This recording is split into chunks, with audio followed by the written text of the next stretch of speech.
Good morning. Could you please introduce yourself and tell us a little bit about your nonprofit journey? Hi, so my name is Nagi Alsubai, and I am the founder of Peerminds, which is a nonprofit organization that's dedicated to empowering youth and young adults in the specifically in the MENASA community. So MENASA stands for Middle Eastern, North African, South Asian community, in terms of having them take charge of their mental health journeys through means of mentorship, through means of culturally sensitive and approachable education, and having that environment of human connection so that way they can help build off of each other in ways of relevancy and connection through same cultural backgrounds, through the same lived experiences, and then later down the line become real change agents in the community for mental health and wellness in general. I love that. And what inspired you to start your own nonprofit? Like you have a background in nonprofit, so usually that scares people away from starting a nonprofit. I mean, it's kind of the opposite. A lot of things have happened since the pandemic, right? So prior to that, I was in the education field, working in universities. I'm born and raised in New York City, my hometown, forever and always. I've dealt with youth in the education field in colleges, universities, and then from then on, I transitioned into actually teaching in public schools and private schools, ranging from pre-K all the way up to high school. So I've dealt with a lot of youth that felt a little misguided and felt emotionally unable to navigate their, their day-to-day lives, really. Yeah. And I reflected on that based off of my youth, especially as a male of color in the Middle Eastern community, where I was seen as a hypersensitive child, overly emotional, sometimes emotionally unstable. I just had really strong emotions, especially as a Yeah. male. I was always looked down upon just as, and for males in general, let alone specifically that community where it's against our systemic belief. As one gets older, so do their issues, so do their problems, and they have to adjust to new stages of their lives. And that for me was becoming more and more challenging. So that made my own mental health worse in Yeah. most cases. So through my own lived experiences of losing everything in my life, losing my previous marriage, I got married pretty young. I lost that. And then losing my career and education, almost losing my finances, almost losing my home. And this all happened to me within a means of 5 to 6 months of each other. Wow. And that was the worst experience I've ever had in my entire life, which led to an actual hospitalization due to poor mental health. And my experience in that hospital was something that was really unexpected, seeing how many people were just really similar and the same as I was. There were few people there that were seen as, mentally unstable and whatnot. But while I was there, I managed to kind of form relationships with regular people like myself who, again, through the power of connection, we realized that, we're not alone in this. And speaking and connecting with professionals there. And lo and behold, one of my nurses was a Middle Eastern male. Who would have thought? Right. That's And he and awesome. I connected, and he connected with my family and when they came to visit. So it's not what you think. I mean, this is a epidemic, right? And it's really high amongst everybody, males and females, youth and children that are going through severe traumatic experiences in their day-to-day lives. So when the pandemic hit, everyone's lives changed. And then I transitioned back into nonprofit work. I used to volunteer previously, but I transitioned back more into leadership roles that's dedicated to those communities, to the MENASA community in ways of education, youth development, leadership skills. I was in these nonprofits and noticing the just mental health epidemic during the pandemic, right? When I got back into the nonprofit field, I really felt like I guess, evolved in terms of Wow. leadership, in terms of experience, in terms of connection, and overseeing operations for humanitarian aid, taking care of people overseas that are going through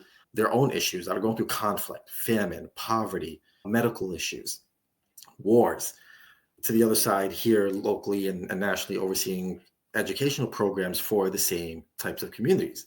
So with that, the mental health aspect wasn't really there, where I'm like, okay, I've connected with a lot of people in my community in terms of their mental health issues. They don't know how to identify anything that they're going through. They don't know how to navigate through it. And with my background in education, seeing students and young adults individually, developmentally in different aspects, socially, academically, emotionally, mentally, I use those skills and now I call it a gift. I use that gift to connect with other people including adults. Adults still behave the same way as students going through life, Yeah, you know? absolutely.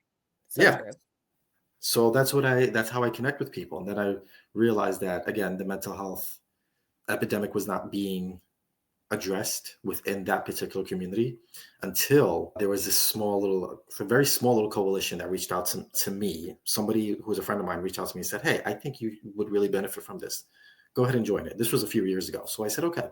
We joined and they wanted to do something. There was a bunch of different people in the Middle Eastern community and the South Asian community that wanted to focus on some sort of mental health initiative while we were brainstorming. It was a little bit more conversational, but I like to get my hands dirty when it's something I really care about. Everybody's from different organizations, initiatives, institutions, all have reached out to me individually and I've started working with them on a voluntary basis. So now, boom, that's my network. I've connected with different networks simultaneously and have continued to grow building my networks in the mental health space.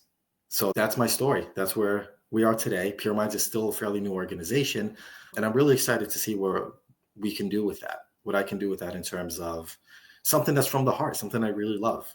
And every time I collaborate with someone and they love the mission and whatnot, it's,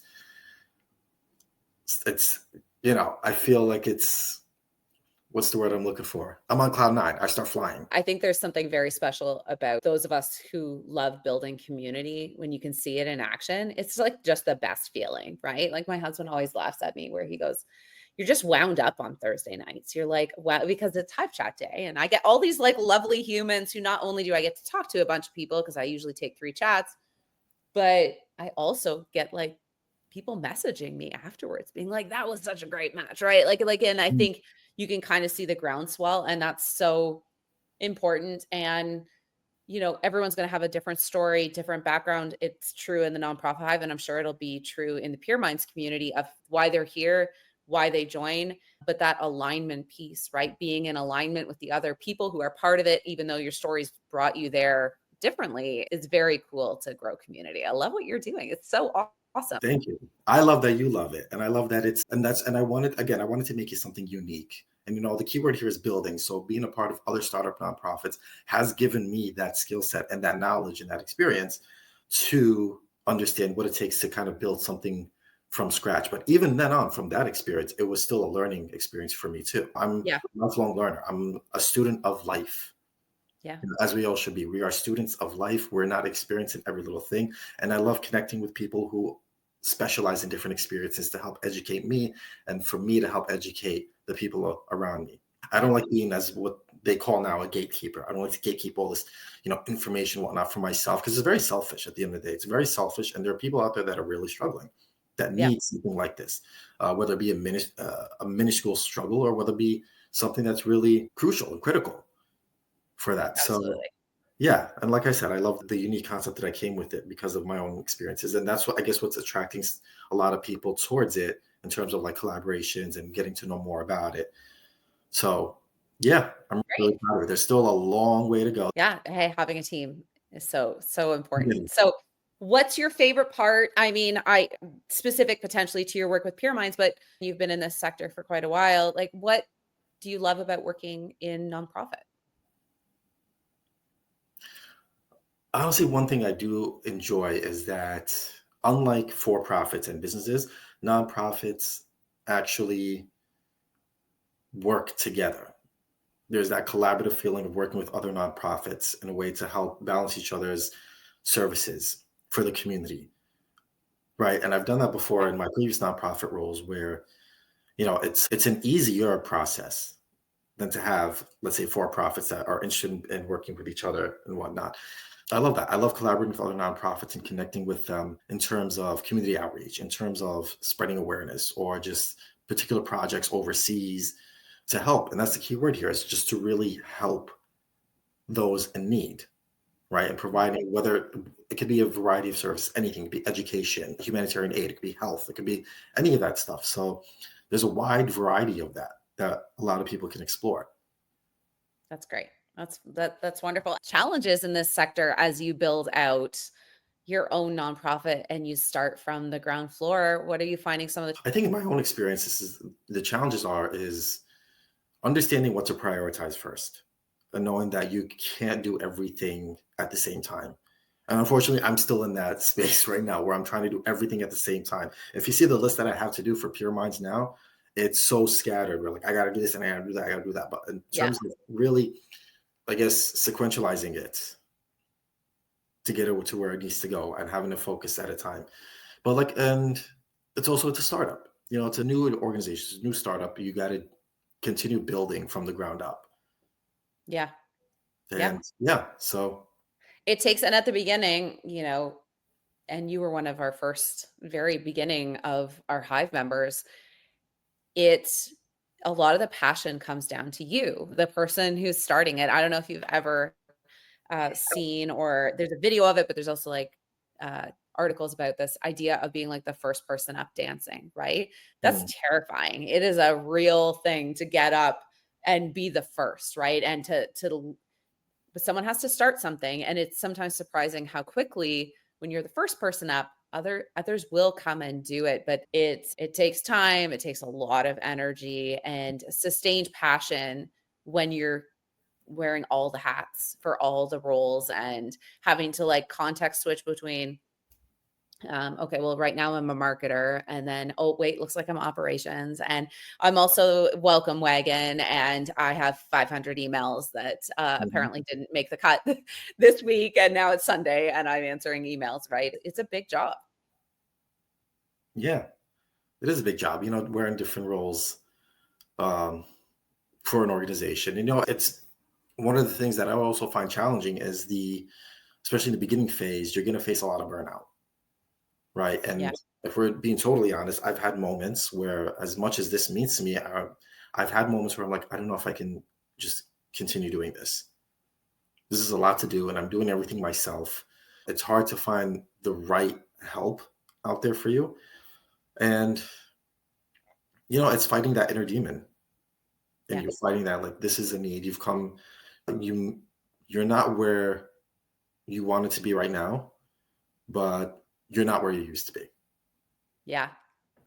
I And have to frequently, Najee, I have to frequently go, where was I 6 months ago? mm, Because it's only with the longer view that I can actually go, oh my, how did we do this much in the last 6 months? But if I look at a week, half the time I'm very frequently writing notes as well. mhm, We should share, hey, look at, here's mine too. But I write these insane lists, and I get only half of it crossed off. But half, what I sometimes have to remind myself is, different priorities came into place that weren't there on the initial list when I started Monday. And the list grew 3 times what I started with on Monday. So is it reasonable to think I could have gotten everything done? And yeah, and similar to yourself, I've had moments where I'm like, this was insane. What was I thinking? And people talk about balance. I don't know if there's balance in the startup life. I think that's maybe a little bit of a fallacy. But it it's nice when you're doing something that has this kind of reward to it in turn. Like, I feel rewarded by the work that I'm doing every day, even when I have days that it feels like so much. You're right. And while we're on that point, is that just recently, coming up with some sort of impact report where I'm again was facing burnout and even imposter syndrome, where Yeah. like I don't know what I've accomplished so far, yet I'm being recognized amongst all these people that have maybe accomplished so much more than I have. So what am Yeah. I doing here? But then I realize, in terms of especially searching for funding, and they're asking, what have you done? And then I look back and I say, like, what have I done? Then I realize, oh my gosh, wait, I did a whole men's mental health series virtually where people from all over the world join, people from different states. I'm in New York, people from different states from like Arizona, Texas, California, Chicago, Michigan, they've all joined. Not only that, but people from where you are, from Canada, have joined as well. Yeah. That's And awesome. to my surprise, where, before starting the men series sessions in the beginning, I'm like, hey guys, let's see where in the chat, let's go and see where everyone's joining from. I'm from New York. Where's everyone joining from? And they say the different states, Canada. And then I see places, I'm joining from Turkey. I'm joining from India. And I'm like, whoa, I don't even know if I have a grasp all the way over there. I don't even know how I went over there, but I'm so very grateful for that. Yeah. All different men of the same communities, but ranging from ages of teens, like 17, 18, all the way up to men in their 40s who are I also love it. parents. And like, I'm here on behalf of my son. I'm here on behalf of my child that's struggling what to do. So That's great. I mean, we started a little over a year ago as a more of a general program. Whoop, that's my alarm. We started a little bit over a year ago, and as a recurring series, right? So now it Yeah. came back and we just ended again. And looking back on my records, I'm seeing that there's been a total of 120 plus registrants and attendees that joined this, and I'm like, That's wow, that's really great. And then other things like spreading, tabling and raising awareness and collaborations with other organizations, institutions that are like, we've never worked with an organization like you. This is very unique. Boom, there's yeah. another thing that's part of the impact that I've done. And also having individuals that are going through severe mental health issues that need referrals to my own networks that I have, that have built relationships with, because we're still a new nonprofit and we're not able to provide that. And that's Yeah. part of why I continue relationship building, because I want to expand that network, that culturally sensitive, that tailored approach to that community that can really help. So that's what's been accomplished so far. And I'm really grateful for that. And there's been a lot of demands, and I'm very happy that there's been a lot of demands for, starting a women's series. That's in our plan right now, starting a women's series, starting a series for parents. And that's a real focus for me. Like, parents are also going through severe mental health issues. With what I went through, I know my parents had traumatic events with what I went through as well. Understanding that parents are still people at the end of the day. Yes, I have to remind my children I'm still sometimes a person, right? Because it's not on their radar in the same way, but I think that's cool. I love the directions you're taking this. It's very cool. One of my questions is about peer support, which is kind of fun because that leads right into the name of your organization. But peer support for yourself in nonprofit work, how do you get the peer support you need, and how is that factored into your success? Well, one of the things obviously is the nonprofit Hive. I'm Yeah. so glad to be part of it, and very thankful that you considered me to be an ambassador for it. That's definitely a thing. I love networking. I love relationship building, and I love connecting with leaders, because leaders have that experience where they've started from the ground up and have years of wisdom compared to myself. So building that connections and understanding their specialties in a way that can fit in to help my organization grow and to help me grow professionally and personally. Networking is, to me, is more like Yeah. surface level things, which I think is good, right? It's more of a surface level type of thing, but relationship building is we're becoming more consistent with it, right? And we're, Yeah. and we're Absolutely. and the relationship is becoming deeper, is evolving as well. So that's my goal for myself. I think one of the cool things about networking and why I love it so much is I don't know instantly who the deep relationships are going to become. I don't know that right from the get-go, but if you don't at least put yourself out there and do some networking, you don't really get to those deeper relationships. I don't have the same relationship with everybody who joined the Hive around the same time as you. Like by a long shot, even the OGs where there's like a group of them and people come and go, there's an ebb and flow, and I can totally appreciate that within community. But I love that there's, you know, when you have an alignment, when you have people you want to encourage, when you have someone who has something that speaks to you and you can support them and receive support back, like those people start to reveal themselves over time. But often it starts out small and then you go forward from there, right? Especially as an adult. I'm not a teenager anymore, meeting thousands of new people at university or like that's not my life. So I have to be intentional now with meeting new people. For sure. And I think amongst my favorite quotes, especially quotes that have become like principle for me and for what I do, is why this is a youth dedicated and young adult dedicated mission is goes back to one of my favorite quotes that says, "Be the person you needed when you were younger." That's great. So that really resonates heavily with me. And I love mentorship. I love having people mentor me, even at this age, in my 30s. And I love mentoring the youth in whatever they need. Yeah. And going back to what you were saying about networking and relationship building, it's one thing that keeps me going. There's another favorite quote of mine is, I don't remember if it's a quote or someone had told me this in a conversation, and it's, there are so many wonderful people out there that you have not met yet that are waiting to meet you.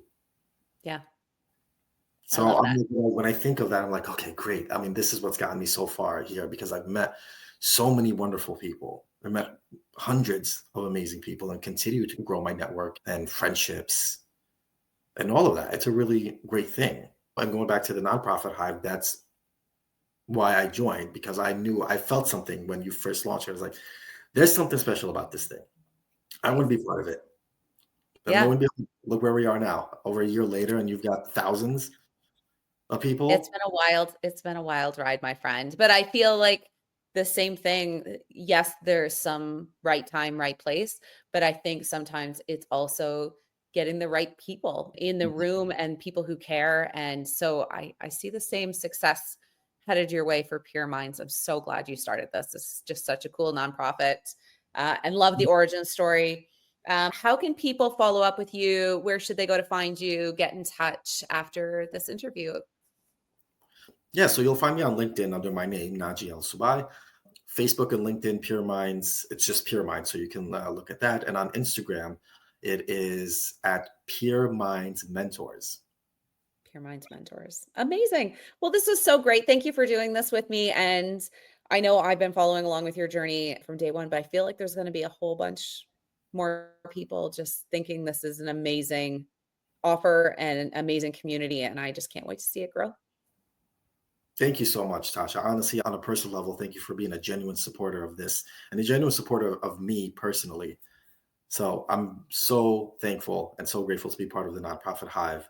And speaking of meeting new people, I'm actually on in a few minutes going to be on my on my Your Hive chat. Yeah. chat. Yep.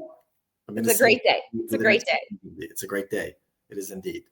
And thank you so much for having me. Cheers.